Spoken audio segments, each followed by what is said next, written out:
안녕하세요. 오늘 우리에게 주신 하나님의 말씀은 전도서 1장 12절부터 18절까지의 말씀입니다. 함께 읽겠습니다. 나 전도자는 예루살렘에서 왕이 되어 이스라엘을 다스리는 동안에 하늘 아래에서 되어지는 온갖 일을 살펴서 알아내려고 지혜를 짜며 심혈을 기울였다. 괴로웠다. 하나님은 왜 사람을 이런 수고로운 일에다 얽어매어 꼼짝도 못하게 하시는 것인가? 세상에서 벌어지는 온갖 일을 보니 그 모두가 헛되어 바람을 잡으려는 것과 같다. 구부러진 것은 곱게 할 수 없고 없는 것은 셀 수 없다. 나는 장담하였다. 나는 지혜를 많이 쌓았다. 이전에 예루살렘에서 다스리던 어느 누구도 지혜에 있어서는 나를 뛰어넘지 못할 것이다. 지혜와 지식을 쌓는 일에서 나보다 더 많은 경험을 한 사람은 없다. 나는 또 무엇이 슬기롭고 똑똑한 것인지 무엇이 얼빠지고 어리석은 것인지를 구별하라고 심혈을 기울였다. 그러나 그처럼 알려고 하는 그것 또한 바람을 잡으려는 것과 같은 일임을 알게 되었다. 지혜가 많으면 번뇌도 많고 아는 것이 많으면 걱정도 많더라. 아멘. 함께 오늘 말씀을 위해서 기도하겠습니다. 하나님, 오늘도 주의 정직한 영으로 우리 믿음의 삶을 올곧게 하여 주시옵소서. 어려운 시기 사랑과 믿음으로 이기게 하여 주시고 우리 모두가 거룩한 성도의 공동체를 이루게 하옵소서. 예수님의 이름으로 기도합니다. 아멘. 오늘부터 전도서 말씀이 시작하는데요. 쉽지 않는 말씀이지만 공허함 하나님 앞에 내어놓습니다 라는 제목으로 함께 말씀을 나누고자 합니다. 말씀을 먼저 묵상하면서 이 전도서의 주인공을 성경은 전도자라고 소개하고 있습니다.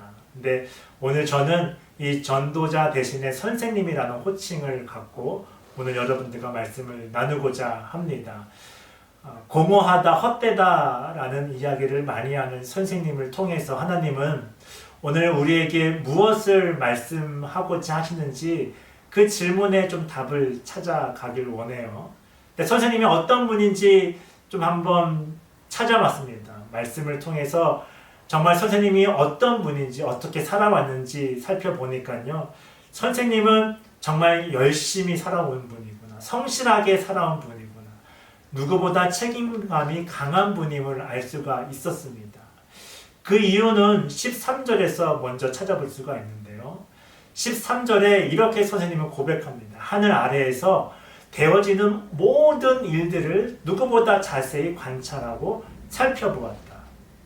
살펴보면서 세상의 이치가 어떤 것인지 깨닫게 되었고 그 이치를 찾아내기 위해서 마음을 쏟고 심혈을 정말 많이 기울인 분임을 우리가 알 수 있습니다.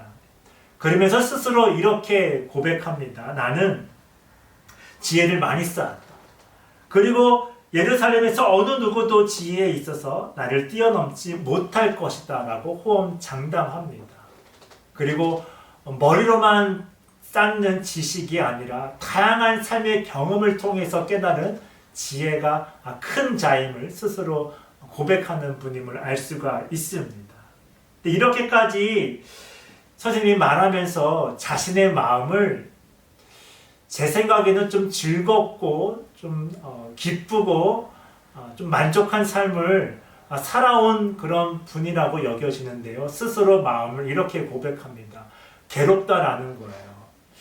그렇게 세상의 이치를 깨닫게 되었을 때 왜 괴로운 마음을 먼저 고백할까? 좀 이해가 되지 않았습니다.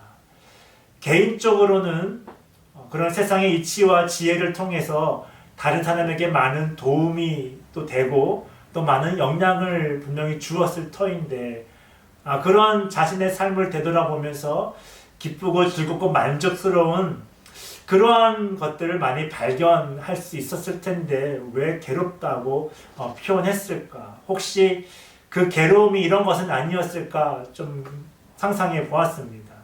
왜 이런 경우 있잖아요. 자신이 발견한 그런 지혜의 삶대로 내 자신이 살아가지 못한 그런 자신을 바라봤을 때 좀 후회스럽잖아요. 그리고 자신이 발견한 그런 이치, 그런 지혜로운 삶에 다른 사람들도 그렇게 살아줬으면 좋을 텐데 그렇게 따라와 줬으면 좋을 텐데 그렇지 않는 삶을 봤을 때, 그렇지 않는 사람의 모습을 봤을 때 우리가 좀 후회스럽고 좀 안타까워하는 그런 자신의 감정을 또 발견하기도 합니다. 이런 것일까라고 추측하면서 말씀을 좀 읽다 보니까요. 2장 21절을 읽으면서 선생님이 왜 괴롭다라고 표현했는지 그 마음을 조금은 헤아릴 수 있게 되었습니다. 한번 말씀을 같이 읽어볼까요? 21절에 이렇게 이야기하고 있죠. 수고는 슬기롭고 똑똑하고 재능 있는 사람이 하는데 그가 받아야 할 몫은 아무 수고도 하지 않는 다른 사람이 차지하다니 이 수고 또한 헛되고 무엇인가 잘못된 것이다 라고 고백합니다. 선생님은 정말 다른 사람의 시선 생각하지 않고 사회에 대한 평가 생각하지 않고 묵묵히 하나님께서 주어주신 그 길을 정말 정직하게 성실하게 걸어왔는데 그 결과가 그 열매가 정말 뜻하지 않는 사람에게 돌아가는 거예요. 그런 시대를 보고 좀 마음이 많이 아픈 것은 아닐까, 괴로운 것은 아닐까. 왜 이런 경우 있잖아요. 성실하게 노력한 사람의 그 몫이, 의인의 몫이 악인의 몫으로 그렇게 돌아가는 경우를 우리가 보게 됩니다. 그래서 그런 시대를 우리가 이렇게 평가하잖아요. 온갖 성공을 위해서는 거짓과 속임수가 가득한 시대라고 우리가 읽어내기도 합니다. 하나님 없이도 살아갈 수 있는 시대, 믿음을 소홀히 여기고 하나님을 두려워하지 않고 하나님을 경외하지 않는 시대, 또 그렇게 살아가는 시대, 악인들은요 당당하게 살아가는 그 모습을 봤을 때 오히려 의인들이 더 마음 아파하는 그런 시대, 그렇게 살아가는 선생님의 모습을 한번 상상해 보니까 아파할 수밖에 없구나, 괴로워할 수밖에 없구나, 그런 마음을 조금이나마 좀 이해할 수 있게 되었습니다. 그런데 선생님은 과연 그런 시대를 공허한 것으로만 결론 짓는 것인가?